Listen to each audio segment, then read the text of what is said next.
help video for Access Chapter 2, Pause and Practice Number 1. We're beginning on step number 9. On the left side, you'll see the instructions as they appear in SimNet. On the right is the database with the equipment table up as it is at the end of step number 8. But actually I didn't do 8, I didn't close the table. So I'm going to go ahead and close it at this point.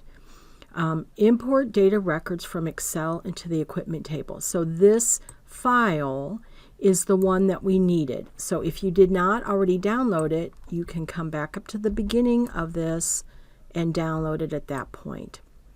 I already have it downloaded, so I can see it here in my tray. So we're going to pull data in. So we're going to, when we're working with external data, we go to the tab that says external data, and then we have to decide, are we pulling data in or sending data out? We're pulling data in, so we're going to be in import and link, new data source from a file that's an Excel file.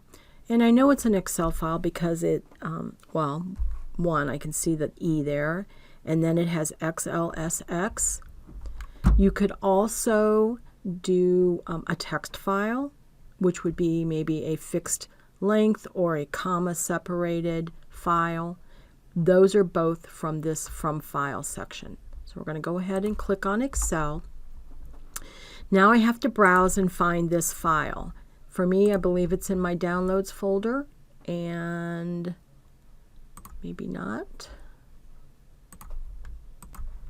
So here is my equipment data file -02. I'm going to open it. Here's the file name. So now we need to decide, are we creating a new table based on this information? Well, do we have an equipment table? We do. That was what we created in steps 1 through 7. So I want to append to that existing table. And then right here, if you had more than one table, you would have to make sure you pick the correct one. Once again, we only have one, so it shows up there. So we want to take the data that's in here and pull it in and append it to the table we created. So it brings you up into this import wizard. And so let's come over here.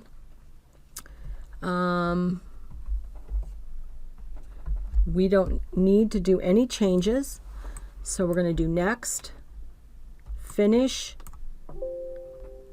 and here's an error. So the field comments doesn't exist in the table. So I kind of did this so we could see how to fix it. So we're going to go ahead and do cancel because my comment field isn't spelled correctly.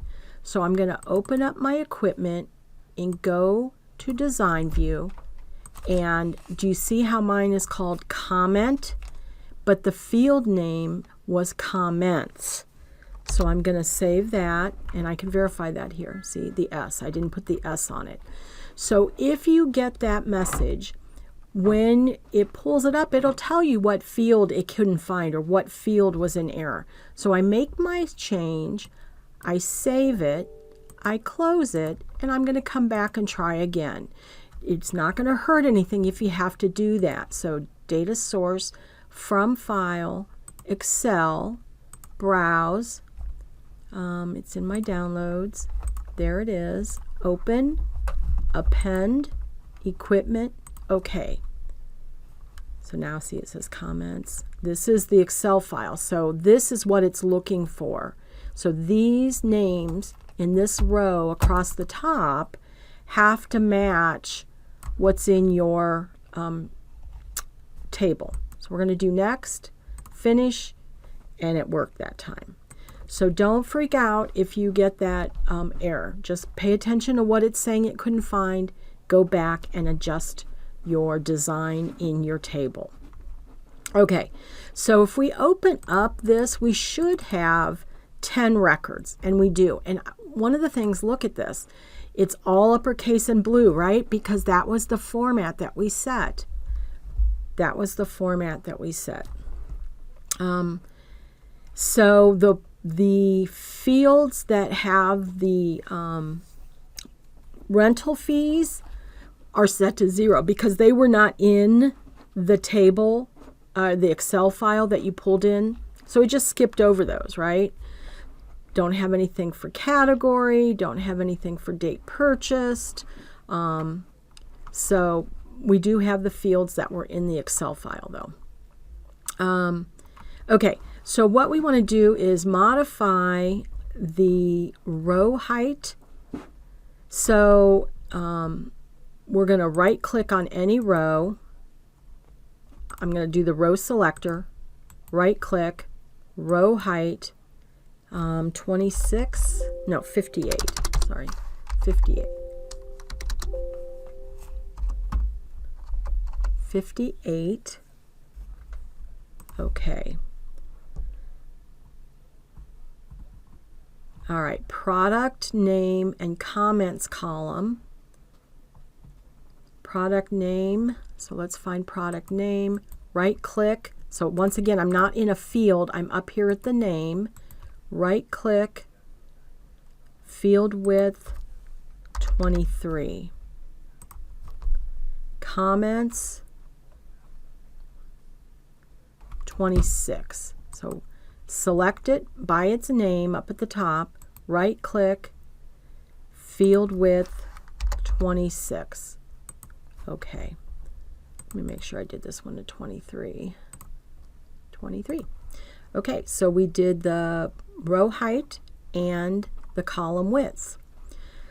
So now we're going to improve formatting on the comments. So I'm going to come over here to the comment line. I'm sorry, the comment column. And all we're going to do is kind of shift some of this text so it's on different lines so it's a little bit easier to read. So like bucket's size goes together. So let's come before the B. I'm going to click in the field and my insertion point is right before the B. And then I'm going to do a Control Enter. Wait. Control Enter in front of the W.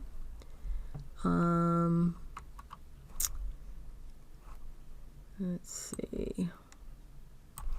1015, 1013. So that's this row.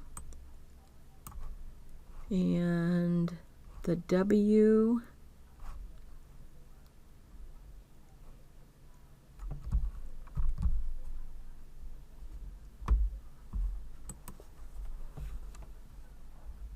So I'm looking here to see. We're going to do Control Enter there.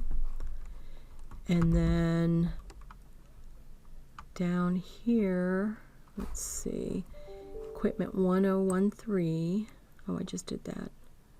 And then 1015, that's the one I didn't do. Oh, I did do that. Wait, okay.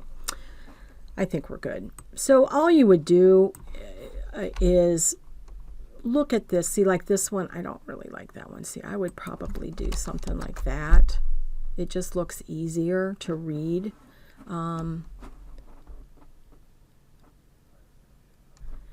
But all you're doing is adjusting the contents within the cell.